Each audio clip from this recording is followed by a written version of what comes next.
भाई dead phone कोई भी आता है तुम्हारे पास में, ठीक है, उसको स्टेप बाय स्टेप कैसे फॉल्ट फाइंडिंग करोगे उसमें बताओ। सर सबसे पहले बैटरी कनेक्टर पर रिवर्स वाइज में 350 से प्लस में, फॉरवर्ड वाइज में 1000 से प्लस में GR मिलना चाहिए। अगर इससे कम मिलता है तो हाफ शॉर्टिंग है, अगर बीप मिलती है तो फुल शॉर्टिंग है sir. Step number 2 power IC के चारों तरफ कैपेसिटर पर शॉर्टिंग चेक करनी है। स्टेप नंबर 3 VPH वोल्टेज 3.7 से लेकर 4.2 तक वोल्टेज मिलना चाहिए। अगर नहीं मिलता है तो चार्जिंग आईसी को चेंज करेंगे। स्टेप नंबर 4 पावर की बटन को शॉर्ट करके चार्जर लगा के बक वोल्टेज चेक करना है। अगर बक वोल्टेज नहीं बन रहे हैं तो चार्जिंग पावर आईसी को चेंज करेंगे। SYS सिस्टम ओके 1.8 वोल्ट की लाइन पे 1.8 की लाइन को चेक करना है। PMI यानी charging IC two power IC, ठीक है। स्टेप नंबर 5 पावर से निकलने वाला RST PON reset 1.8 volt check करना है। अगर नहीं निकल रहा है तो पावर आईसी को चेंज करेंगे। स्टेप नंबर 6 CPU से निकलने वाला PS होल्ड चेक करेंगे। अगर PS होल्ड नहीं निकल रहा है तो PS होल्ड नहीं निकल रहा है तो CPU रिवॉल्व करेंगे। बिल्कुल सही, तो CPU रिवॉल्व करेंगे। अगर सही फिर भी नहीं निकल रहा है तो BB clock plus slip clock ठीक है, DSO से चेक करेंगे। अगर DSO नहीं है तो RTC क्रिस्टल को चेंज करेंगे। बिल्कुल सही। अगर फिर भी नहीं निकल रहा है तो CPU ही खराब है। ठीक है। अगर PS होल्ड भी निकल रहा है CPU से, ठीक है जी, तो कहाँ फॉल्ट हो सकता है? PS होल्ड अगर निकल रहा है तो सर हम क्रिस्टल चेंज करेंगे सर। नहीं, PS होल्ड निकल रहा है ना, तो क्रिस्टल की क्या बात है फिर वहाँ? PS होल्ड तो निकल रहा है ना। eMMC चेंज करेंगे। हाँ, eMMC लिखा नहीं लास्ट स्टेप में। eMMC या सॉफ्टवेयर का फॉल्ट हो सकता है। पोर्ट चेक करेंगे, ऑटो पोर्ट EDL पोर्ट कैसे बन रहा है कि नहीं। चलो ठीक है। हाँ फजल भाई बताइए ज़रा, अगर पावर आईसी से पॉन रीसेट, पहले तो ये बताओ पॉन रीसेट कितने वोल्टेज का होता है? 1.8 यानी PM power on reset signal है। अगर ये निकल के पावर आईसी से CPU में नहीं गया तो CPU से PS होल्ड निकलेगा? CPU से नहीं निकलेगा। बिल्कुल सही, क्योंकि पहले रीसेट सिग्नल का इंटर करना जरूरी है। जब तक रीसेट नहीं निकलेगा तब तक PS होल्ड CPU से नहीं निकलेगा। चलिए, अगर PS होल्ड CPU से निकलता है, ठीक है, तो इससे हम क्या समझते हैं?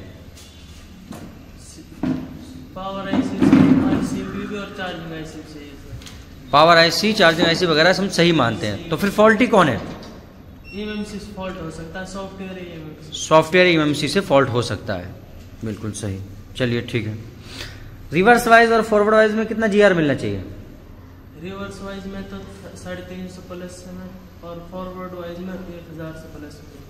ठीक।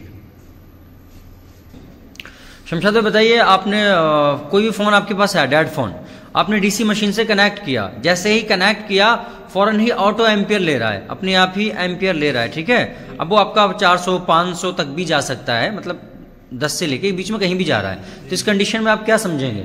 सेकंड लाइन में शॉर्टिंग सर। इस कंडीशन में आप ये समझेंगे कि क्या बताया आपने? शॉर्टिंग है, हाफ शॉर्टिंग है। हाँ, तो सही बताया आपने, ठीक है, सही बताया। अच्छा, दूसरी बात आप ये बताइएगा कि सपोज कीजिए आपके पास में कोई फ़ोन आया, ऑटो एम्पियर नहीं ले रहा है, ठीक है, DC मशीन से आपने लगाया और पावर की बटन को प्रेस किया, ठीक है। पावर की बटन दबाने के बाद 200 से लेके 500 के बीच में कहीं तक भी रीडिंग जा रही है, और जैसे ही आप पावर की बटन छोड़ रहे हैं हो जा रही है 0-0। फोन में कहाँ फॉल्ट हो सकता है? वो भी शॉर्टिंग है सर, वो सेकेंडरी लाइन भी शॉर्टिंग है। सेकेंडरी लाइन तो बहुत सारी है, कौन? लेकिन उनमें से eMMC और CPU इनका इनपुट वोल्टेज, इनपुट वोल्टेज इनका चेक कर सकते हैं। चलिए ठीक है। सफला बताओ, VBAT लाइन का कितना वोल्टेज होता है? 3.7 VPH वोल्टेज कितना होता है?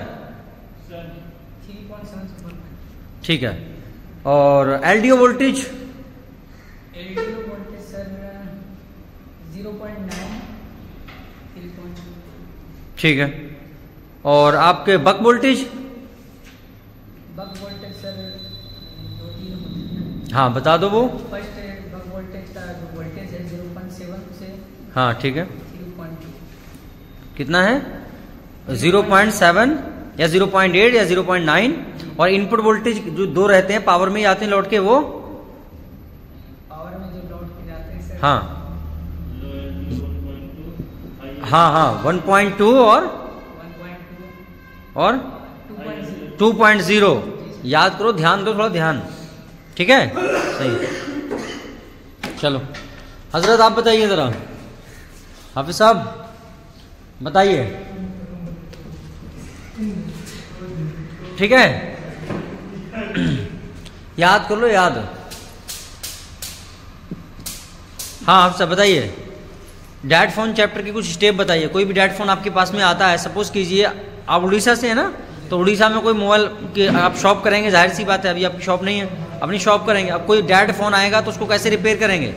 डैट फोन स्टेप बताइए ज़रा, शुरू थोड़ी सी बता दीजिए, ज़्यादा नहीं तो। सबसे पहले सर बैटरी कनेक्टर पर हाँ 350 प्लस, हाँ, और फॉरवर्ड वाइज में 1000 प्लस जीआर मिलना चाहिए, ठीक है। अगर कम हुआ हाफ शॉर्टिंग, और अगर हाँ दोनों तरफ हीट मिलती है तो फुल शॉर्टिंग है। पावर आइस के चारों साइड हमें कैपेसिटर को चेक करना है। और अगर बीपीएच लाइन पे थर्ड ये है कि बीपीएच लाइन पर हमें वोल्टेज तालीम काम कर लो। 3.7 से लेकर 4.2 तक, अगर बीपीएच लाइन नहीं बनती तो भी हमें चार्जिंग आईसी को चेंज करना है। चलिए ठीक है, याद करिए। बाकी का अपना जो स्टेप्स हैं इनको दिमाग में फांसिए, ठीक है? सिर्फ रटने से काम नहीं चलता है, दिमाग में फांसिए कैसी चीज़ें काम करती हैं, कहाँ से क्या रहता है, ठीक है? बाकी का मैं आप सब लोगों से ये कहना चाहूँगा लास्ट में कि देखिए न्यू बैच के लिए बुकिंग चालू है और 10 ही स्टूडेंट हम रखते हैं, 10 से ज़्यादा रखते नहीं। तो इसलिए अपना जो है एडवांस कोर्स के लिए आप एडमिशन करा लीजिएगा, अब ज़्यादा समय नहीं बचा है, ठीक है? अपनी सीट बुक करा लीजिएगा, फटाफट हमसे कांटेक्ट कर लीजिएगा। कांटेक्ट नंबर आपको डिस्क्रिप्शन में मिल जाएगा, हर वीडियो पे हमारे क्या है कांटेक्ट नंबर भी आपको मिल जाएगा।